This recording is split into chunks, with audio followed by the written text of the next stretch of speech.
Oh no, as if he had not done enough damage with the worst expose of how much the ANC doesn't care. Mike Sham of the State of the Nation then goes and gets the most based, most common sense, most factual analysts. He brings them together to put the final nail in the coffin of the ANC. So in this video, I'm going to show you for 10 seconds where this all started, and then you'll get to see the blow up, the backlash that then followed, and you'll see a wordsmith podcaster, super common sense. You'll see an ultra based podcaster throw some petrol into the fire. Then I'm going to ask you to stay to the end because Mike Sham is going to make a surprise announcement. And instead of a biblical reaction, I'll let him wrap it up and I'll come back to say cheers. You ready? Good. Press like. Let's go. This is brutal. Big shot from some country, and I want to open a multi-billion-dollar factory in South Africa. I'm going to buy this land, which I've earmarked. I'm going to build a big factory, right? I'm going to employ thousands of people. But I need to know that nobody, not just you, but nobody could at some stage say, in the public interest, we might just want your big factory and your intellectual property. Can you guarantee me that you can't have it? Then he says, I'm going to bring in a lot of specialists, but I see that there's an employment equity tick box exercise, right, where I am being told who to hire, right? And I run companies all over the world, and nowhere am I told who I must hire. Should I invest in your country or shouldn't I? How would you answer that particular investor? That you can go and invest in India or elsewhere. So go somewhere else. Yes. First out of the blocks was Thomas Mabaso at the 360 Experience. He's a great guy who does a lot of really, really important analysis. And he seemed to be very impressed with my patience. Listen to Thomas. You know, guys, I don't think we give enough credit to the people that are doing the interviews with the politicians. I don't know how they do it. I actually don't know how they manage.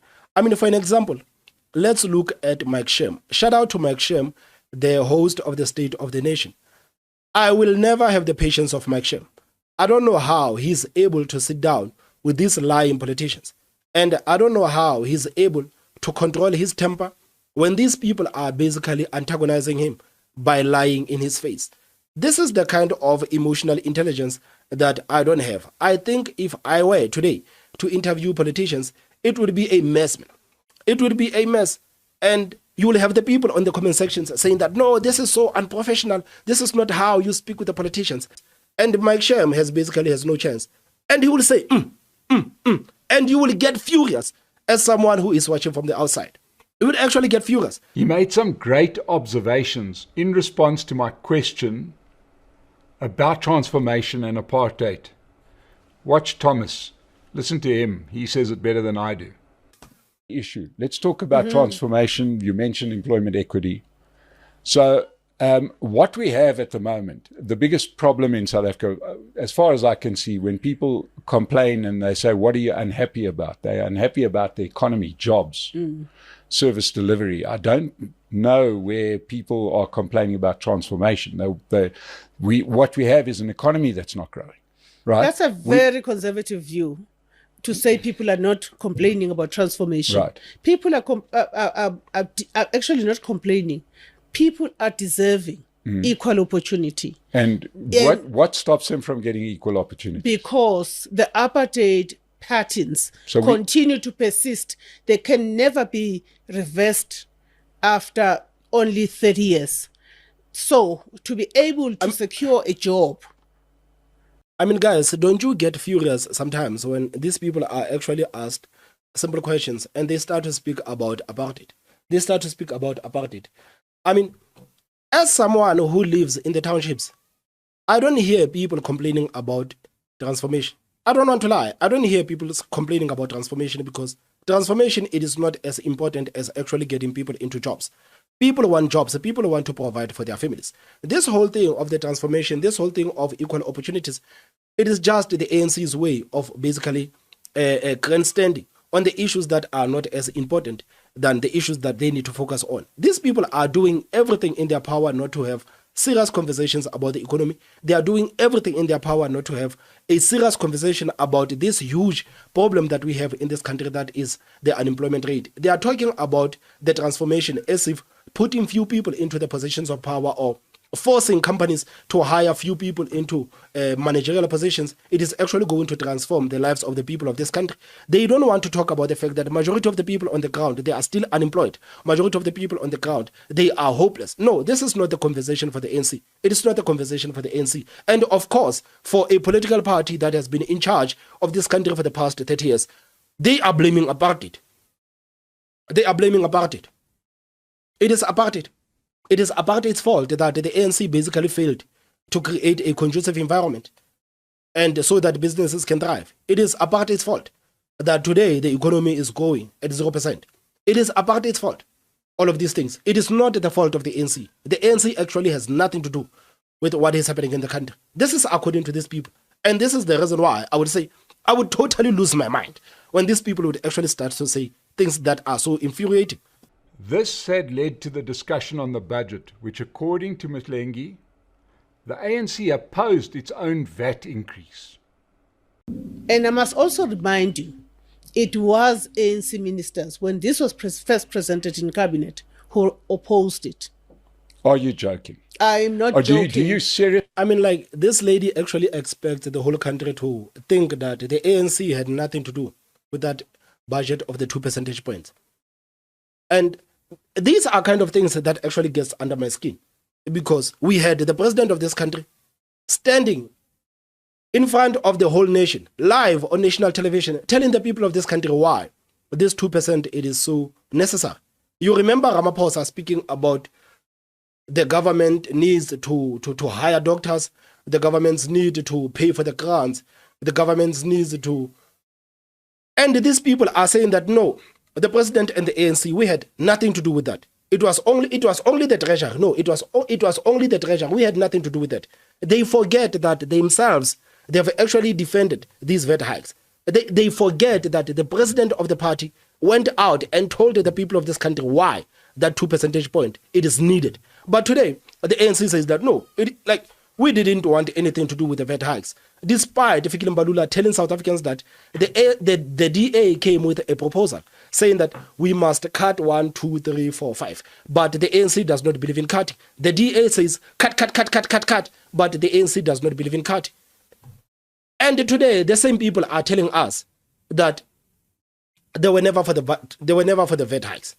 They want you to believe that they were never for the VAT hikes.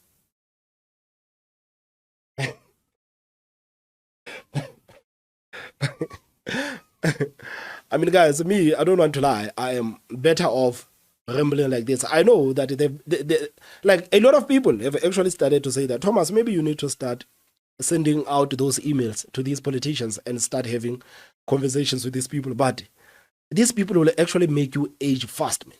You will age fast. And I think if Mike Sham continues to do these interviews, man, he will age faster than he's doing right now. I don't want to lie. He's going to age very fast. Because how can the spokesperson of the ANC that is aware of all of this basically look Mike Sham into the eyes and tell him that the ANC were never for the VAT hikes? How is it possible that this person can actually do that? How? When the conversation moved on to corruption and corruption in the ANC, have a listen to what Thomas had to say in his analysis, as well as some of his other responses. Currently, we're running all over the country, wall to wall, running foundation calls on politics for all our members. Right. And that's one of the things that we're doing. Secondly, we have an integrity commission. We're the only party in South Africa that has an integrity commission. You're possibly the only party that needs one. Well, no. The idea from you that there are no corrupt elements in other parties. I didn't say that. Let's talk about your party. It's an inference. And I think it's a sad one. Because call it sad. I've got evidence on my side. Yeah, because there's I do have lots of evidence. of corruption in the DA. Yeah. I mean, first of all, why are you in that platform to speak about the DA? They are speaking about the ANC. You are there to represent the ANC. Evidence galore, including in KZN, Umgeni. Right. So this idea that the corruption is only in the ANC, there's no way we can agree with that analysis. What we can agree on is the fact that we are doing a lot of work to root out So the fact corruption. that there may be corruption in other parties, that gives you a blank check to go ahead with corruption. No, I didn't. Because that's what you're implying. That's not what we're saying. Well, Like, this is exactly what you are saying. This is exactly what you are saying, because you are not defending the ANC on these corrupt allegations. You are talking about the fact that, no, other political parties are corrupt too. Meaning that you think that it is okay for the ANC to conduct themselves the way that they have been conducting themselves because other political parties are doing it. This is literally what you are implying. It is exactly what you are implying. in the very popular Morning Shot podcast hosted by Byron Shepherd, Byron focused on the very important part in the economy. You know, the part of the video, the part of the interview that has got so much attention. And Byron reviewed this and had this to say. Ladies and gentlemen, I have a clip to show you, and this actually relates to an interview which the ANC spokesperson conducted. Have a watch. All right, so then he played the video that you saw at the beginning and showed this backlash from Morning Shot. Now you see, ladies and gentlemen, this actual individual, the spokesperson for the ANC, highlights exactly why South Africa is suffering high unemployment and jobless rates. The ANC is so out of touch that ideologically they say, well, the rules of the nation, no matter how balmy or stupid they are, must be followed. In other words, our rule must be followed at the expense of creating jobs which could employ people and improve their quality of life. This highlights to you exactly what's wrong with the governing party. They are just retarded. And at this point in time, there's no redeeming them. But if I've got a soft spot for one podcaster, it's a guy who we're going to hear a lot from, and I'm going to have him on the State of the Nation, and that is the wonderfully named Bonsai Shongwe. Bonsai is a preacher, but he's a great political analyst and a man who really understands economics. Certainly, Bonsai was without doubt the most animated reviewer. So at this point, Mike Sham plays a piece from this video up top here. Woo! And at the end, Bonsai sums it up really well. Please have a look at this. Okay, then he plays another snippet from my video. You can find it right at the bottom after the description. I think the ANC doesn't believe that their discrimination laws is in fact discrimination. I think they've drunk their own Kool-Aid. They think that this discrimination is all justified in the name of transformation. They don't buy the fact that this could be damaging to the economy. This could be causing exactly the opposite reaction to the one that they're hoping to get. And that it's not going to help the economy at all. You know, if anything, it's going to dissuade international investors. It's going to make South African entrepreneurs not want to trade. Everybody, regardless of who you are, if you are a businessman, you're going to look at some of the legislation and say, I'd rather not do this, or I'd rather not do this in this South Africa. And I'm not only referring to white business people here. I live in South Africa. I believe that the future is with black entrepreneurs. But we do not have a very accommodating legislative program in South Africa. We do not have an environment that backs the entrepreneur. And I don't think that they are fighting the right fight. In the minds of ANC politicians, the unemployed 50% of the country, those people who can't find jobs, don't know it yet, but the laws will work in the long run. Well, if 30 years isn't the long run, what is the long run? They really believe that these people will be happy with a social grant while these laws take effect and eventually brings us to the promised land. These are politicians who already have jobs. They already take home massive salaries at our expenses. We pay their salaries, let's not forget that. And I don't think they give a damn about the poor. I don't think they care about the poor. And you know what makes me so confident of that? Is that they refer to them as the poor. They don't refer to them as people.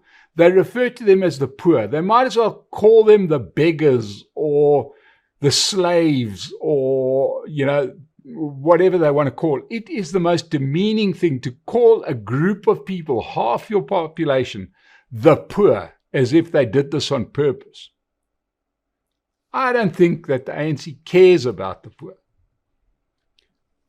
I don't think they understand that people want a job. They want a decent salary. They want to own their own houses. They don't really care who owns the farm as long as there's vegetables in the supermarket. They don't really care who started the business as long as they get a decent job out of it. And they are not stopped from starting their own business. I don't think that the ANC gets that at all. Here's what's crazy about this. Just as that video was going viral, I got a message from Mahlengi saying that she wants to come back on the show so that we can talk about expropriation some more. Now, it got me thinking. I'd love to have her back. I'd love to have part 2. And then I thought about it and I thought, how is that conversation going to go?